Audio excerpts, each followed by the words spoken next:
పూరా లోకల్. ఎందుకు రీమేక్స్ చేశాను మీకు ఉంటుంది కదా. నా పార్టీని ఎవడు నడుపుతాడు? కొత్త కథలు తీస్తే ఎప్పుడో వెళ్ళిపోద్ది. నా భార్యని కానీ నా పిల్లల్ని కానీ ఎవరు పోషిస్తారు?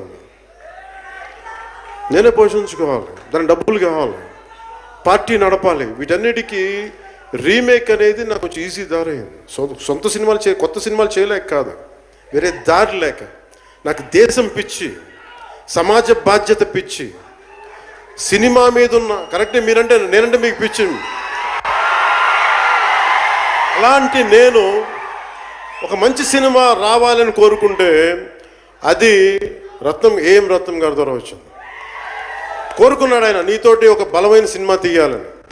ఏదో ఆయన కూడా ముందు రీమేక్ వచ్చారు, అవి అటు ఇటు తిరిగి యాక్చువల్గా క్రిష్ గారి వల్ల ఈ సినిమా వచ్చింది. ముందు జాగర్లమూడి క్రిష్ గారికి మనందరం ముందుగా కరతాళ ధ్వనుల ద్వారా చాలా బలంగా తెలియజేయాలి.